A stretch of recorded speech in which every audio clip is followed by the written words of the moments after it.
we're all going to talk, but I was told that I get to go first.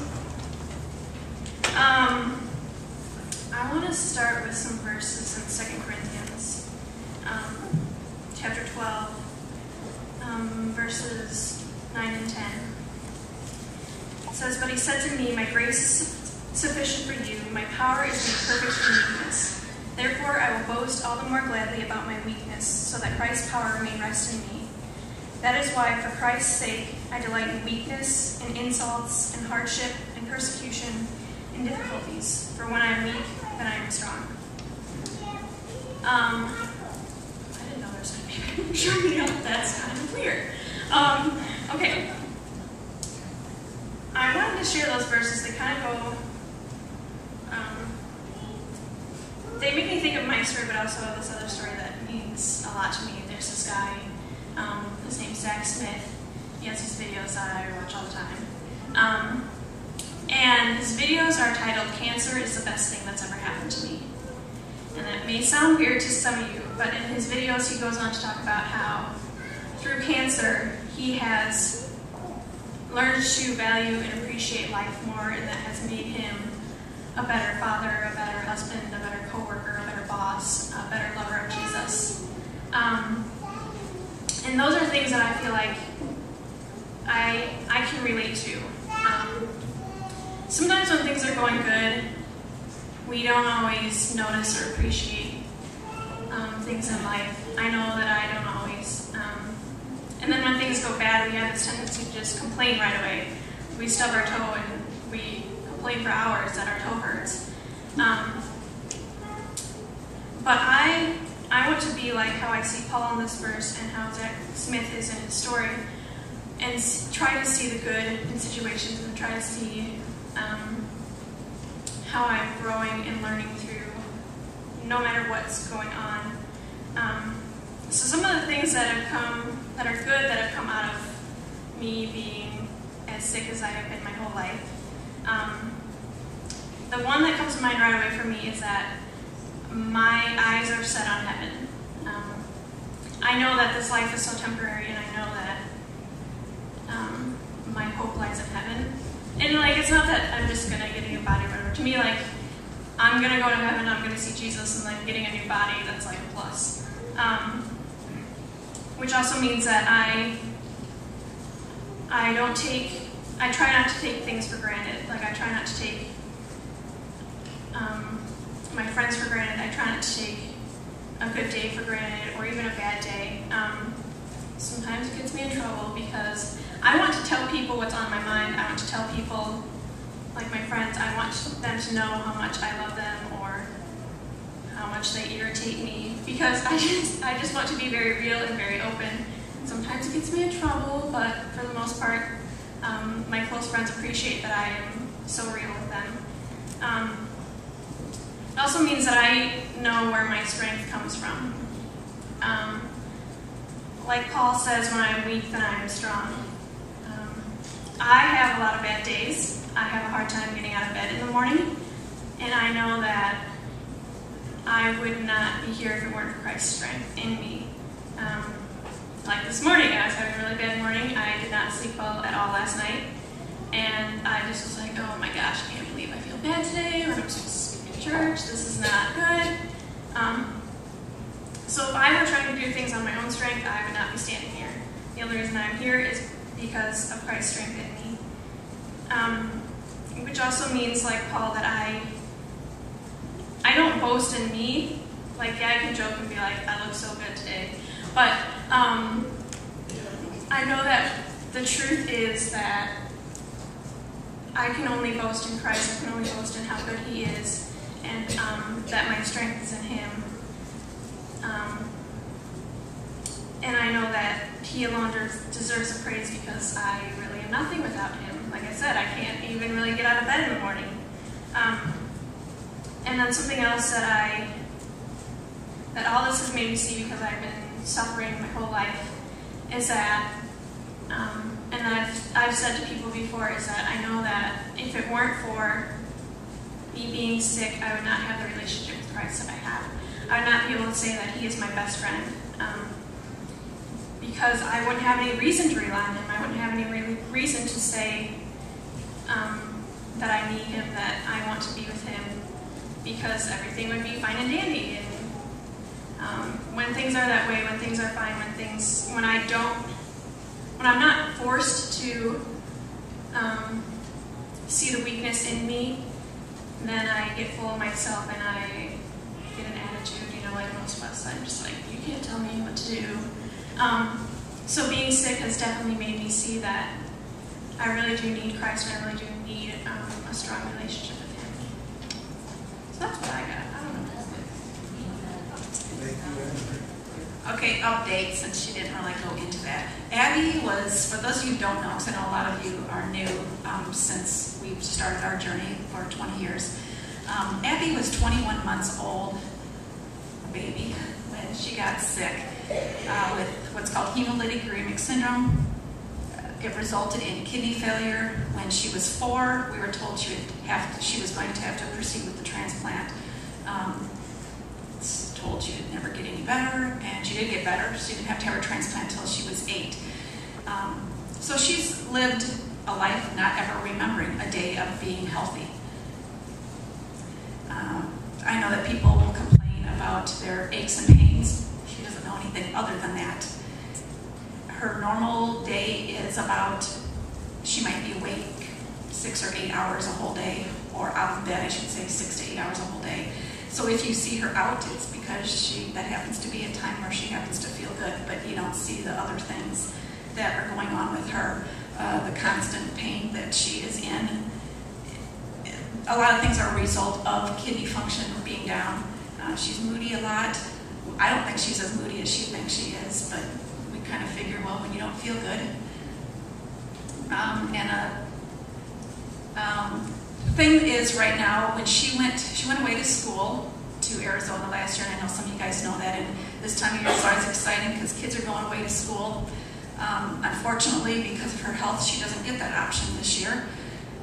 In October of last year, she was in Arizona. We're back here, and she started to lose function very quickly. They didn't really know why. They tried changing some medicines around in Arizona. Her anti-rejection drugs that she will be on for the rest of her life. Said she was going to say it, but I think she forgot. Getting a transplant is not a cure. It is a treatment.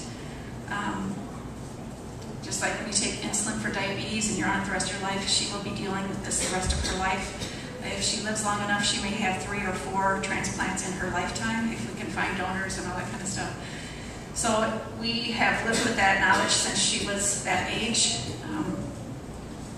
When we went on Thursday, basically, we didn't find out anything new. We knew this was the process. She is now officially on a transplant list. And the reason they do that is even though we know we have potential donors, they put them on a list so just in case your donors don't end up being a good match, that you're already on the list so that you can work your way up the list. We are hoping that her sister is what they call an identical match. That means she'll be on less medicines afterwards, and she's really excited that she might not have to be on steroids anymore. She's been on those since she was 8 years old. So, and that would be a really cool thing because they taste nasty. And they make her shake, and they cause insomnia. So that's some of the other problems. There's good things and bad things with the medicine. Currently, her treatments are medicine, try to get rest. She gets Procrit shots, which are supposed to help develop red blood, stimulate red blood cell growth in your bone marrow. We don't think they're working for her because she actually just had one a couple days ago and she's been very sick afterwards, and that's kind of been the normal. And then she has that, she has that a lot where she has blood transfusions. And shockingly, Papa Kerr, yes, the blood is red. He didn't realize how red it really was. And she's probably going to have another transfusion this week. Our doctors have been great in Peoria. They actually work with KSB. They were able to work out with our doctor that she doesn't have to drive to Princeton or Peoria anymore for Procrit shots or her transfusion. She can have everything done here. They can't tell us how soon it will be. It could be a month, it could be 6 months, it could be a year before she has her transplant. It all depends on how quickly she gets sick. get sicker. It all goes by blood test numbers. In July, it was not a very good month for us, and those who are out of camp know that it was, that was a bad week. And she lost 20 pounds during the month of July. She was very sick, and a lot of it was because of an anti-rejection drug that they gave her in Arizona, thinking it was going to slow down her kidney failure, and actually made her sicker.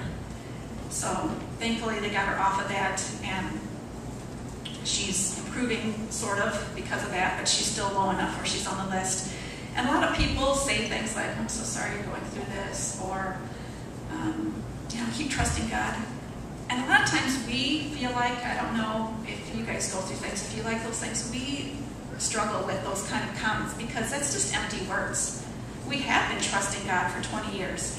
And you know what? God is capable of healing her. We totally believe God is capable of healing her. But God is also very capable of saying, you know what? We're going to walk through this together no matter how long it takes. Sometimes we want life to be easy. And the thing that's really cool about it is, as Abby said, in our weakness, it's when we're weak that He can work through us. When we think we got it all put together, that's when He says, I can't use you. People have asked many times, what are things that we can do to help? What are things that we can, how can we encourage Abby? Obviously, she can't really get out. She can't go places. I know a lot of her friends are like, well, have her come to Bible study. Sorry, she does not feel good enough to do stuff like that. Send her a text once in a while, thinking about you. Send her a message, email message. She loves getting snail mail, any kind of letter or card, thinking about you, thought about you today. If you actually take the time to pray with her, just saying I'm praying for you is really cool, but if you take the time to pray with her, that means a lot too. Some people have done stuff, not that we're asking for this by any means, but she can't work. And unfortunately, we found out on Wednesday disability at this point is not really a very viable option, because if she would go on disability now and she has a transplant in 3 months and then could start working in 5 months, we have to pay back all the disability. So that's not really an option for us at this point, since we don't know when the transplant will be. But she doesn't have any income. So gift cards, gas cards. Thankfully, we have insurance. It's kind of kept Louis tied down at his job. That he gets up at 1:30 in the morning and gets off about 5:30 in the afternoon. And even though he would like to transfer out of a different job, this is what keeps him at his job, is his daughter. So just some things that hopefully will help you know how to help us out a little bit.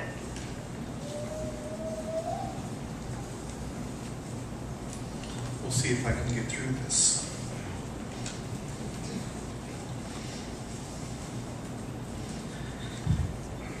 Matthew 6:19 through 21.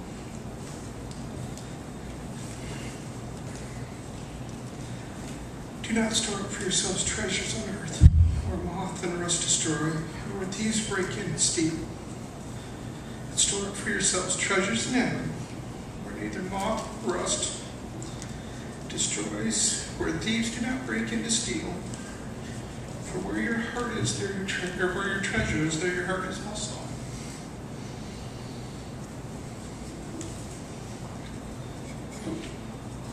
20 years ago, Abby was one of our 3 treasures. She still is today. I think partially because we were just able to give her to God.